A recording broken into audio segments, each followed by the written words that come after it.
भगवान से ऐसा क्या मांगे जिससे चमत्कार हो। यह कहानी है एक ऐसे राजा की जो बहुत बलवान था, बहुत शक्तिशाली था, जिसने कई युद्ध जीते थे, अपनी प्रजा को हमेशा खुश रखता था। लेकिन समस्या यह थी कि वह अपने राज्य को उत्तराधिकारी नहीं दे पा रहा था। उसके घर में बच्चा नहीं हो पा रहा था। उसने कई ज्योतिषों को दिखाया, कई वेदों को दिखाया।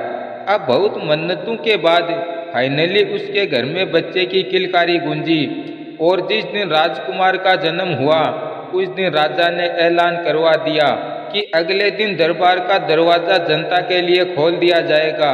आप में से जो भी आएगा, जिस भी चीज को छुएगा, वही चीज उसकी हो जाएगी। बस शर्त यह है कि आपको आकर उस चीज को छूना है।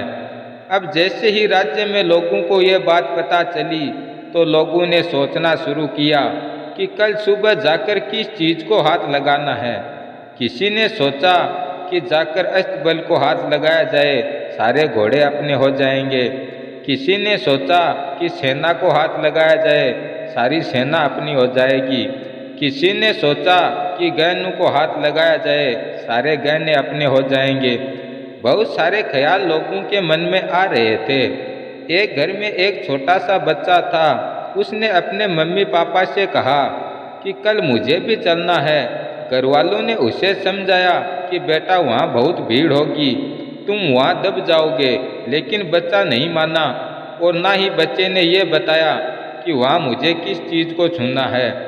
अब अगले दिन जैसे ही दरबार खुला, सब लोग अपनी अपनी पसंद की चीज़ छूने लगे। वो छोटा बच्चा भी भीड़ में से निकल करके आगे आया और राजा जहाँ बैठा था उस सिंहासन के पास गया और राजा को छू दिया। और जैसे ही राजा को छुआ, बच्चा जोर से चिल्लाया कि आज से राजा मेरा और राजा की सारी प्रजा मेरी, यानी कि आज से आप सब मेरे।